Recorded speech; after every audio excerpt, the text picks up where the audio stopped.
faut savoir qu'il y a des répercussions donc, au niveau laitier sur la production.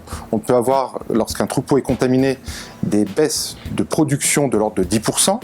On peut avoir également des taux cellulaires qui augmentent avec des augmentations à peu près de 26% dans les cheptels contaminés par rapport à ceux qui sont indemnes.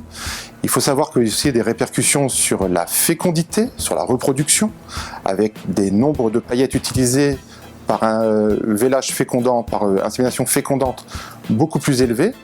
De l'ordre, on peut avoir jusqu'à 3 paillettes par vache et par vélage, par insémination fécondante. Et puis, il y a parallèlement des problèmes sur les veaux, des problèmes en pathologie respiratoire et des problèmes en pathologie digestive. Et bien évidemment, des avortements et des malformations qui arrivent. Quoi qu'il en soit, l'impact de la BVD, à peu près, est estimé environ, par vache, à entre 40 et 80 € par vache et par an. Aujourd'hui, on a des prévalences de 30 à 60% avec une moyenne autour de 40 à peu près dans notre région, c'est-à-dire que 40 cheptels sur 100 sont infectés par le virus de la BVD.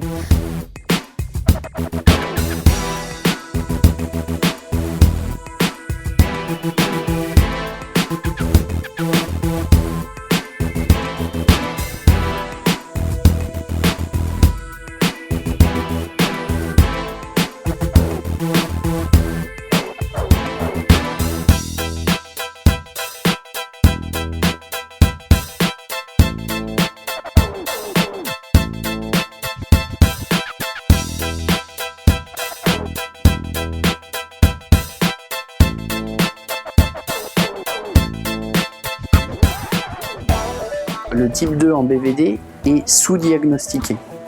Ce sous-diagnostic était dû principalement à un manque d'outils de diagnostic. D'autre part, il existe, et mon expérience de terrain me le confirme chaque jour, des cas où la BVD peut avoir un caractère atypique. Et à ce propos, l'utilisation et la réflexion autour du type 2 semblent être une piste intéressante. Elle a deux voies. Une qui est bien classique dans les maladies infectieuses, qui est celle de l'excrétion du virus par un animal malade qui vient d'être contaminé. Alors cette excrétion n'est pas très longue en général et qui dure quelques semaines. Mais pendant cette période, l'animal infecté va excréter du virus et en même temps acquérir progressivement des anticorps et se protéger. La deuxième voie de contamination, qui est encore plus insidieuse, qui est celle de la transmission verticale de la maman à son veau. Si vous prenez une vache dans le cas de figure précédent, qui connaît le virus pour la première fois, qui va se protéger en quelques semaines, qui va excréter du virus pendant quelques semaines aussi, si elle est gestante entre le 2e, 3e et 4e mois, eh bien pendant ce trimestre-là, le petit veau qu'elle porte en elle-même va être contaminé et s'il va à terme, va donner naissance à un veau qui va excréter du virus toute sa vie, alors de manière irrégulière, mais continue et aussi sans symptômes. Donc vous voyez, cette maladie des muqueuses se transmet de manière extrêmement insidieuse, mais on a la chance, je dirais, de connaître ses particularités.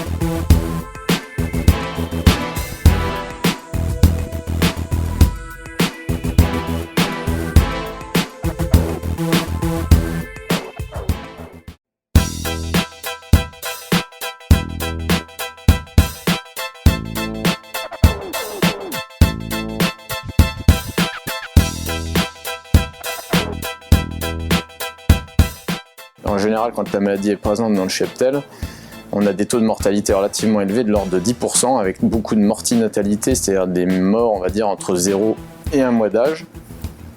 Et puis un autre critère qui est facile à mesurer pour les clients, c'est l'intervalle vélage-vélage. Dans ces cheptels où le BVD circule, on a très fréquemment des intervalles vélage-vélage de l'ordre de 410 jours, voire plus.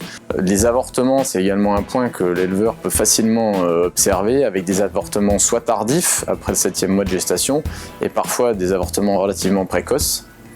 Et puis ensuite, c'est l'installation des maladies dites concomitantes en fait, au virus BVD, c'est-à-dire des épidémies de diarrhée, des épidémies de grippe, qui sont fréquentes, qui sont récurrentes. Je vais maintenant aborder avec vous les différents signes devant vous faire penser qu'il peut y avoir du BVD dans votre élevage, au niveau de la reproduction. Tout d'abord, une baisse de la fécondité inexpliquée doit vous faire penser au BVD. Une augmentation de l'intervalle vélage-vélage, des vaches qui reviennent en chaleur sans explication, des vaches qui coulent, une augmentation du nombre de vaches à 3 inséminations et plus, ou enfin une diminution du nombre de veaux nés par vache sur une période donnée, enfin des avortements, ou des veaux mal formés, ou des veaux faibles à la naissance. En tout cas, est-ce que vos vaches prennent bien et est-ce que les veaux n'ont pas de problème?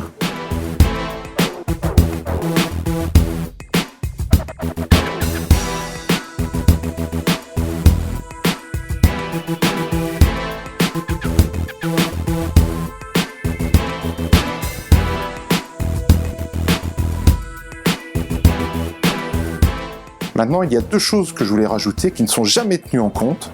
C'est le temps passé par l'éleveur, qu'on ne compte jamais, et qui est très important. C'est-à-dire que quand il y a des retours en chaleur, il faut faire beaucoup de surveillance. Quand il y a de la diarrhée sur les veaux, il y a également beaucoup de surveillance, et ça, c'est beaucoup de temps passé, qu'on ne compte jamais.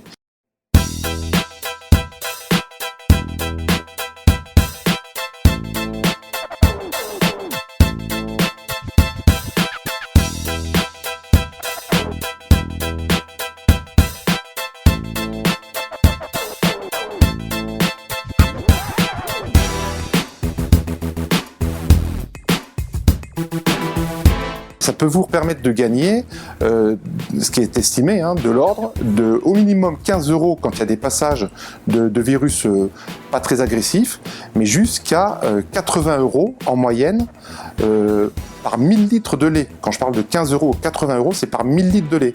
En investissant 5 € ou 10 € dans un vaccin pour en gagner 50, c'est intéressant. Et il faut savoir qu'économiquement, à l'heure actuelle, dans nos bassins, on a des broutards qui se vendent aux alentours de 1000 € pour faire simple. Donc si on arrive déjà simplement à diminuer la mortinatalité et sevrer 5 à 6 broutards de plus par an, on se rend compte qu'on peut vite gagner 5 à 6 000 € par an juste en mettant en place un système de prévention par rapport à la maladie. Le vaccin qui va nous permettre d'assurer cette protection complète sur toute la gestation et sur un spectre complet des souches de BVD sera bien évidemment le bienvenu chez les laitons.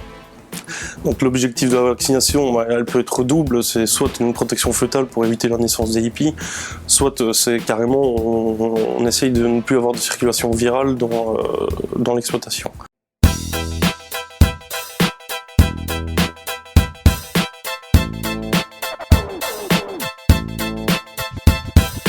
Afin de lever toute suspicion quant à la présence ou non de la BVD dans votre élevage, le plus important est d'en parler à votre vétérinaire qui vous aidera à prendre toutes les mesures nécessaires au dépistage et à la lutte contre la BVD.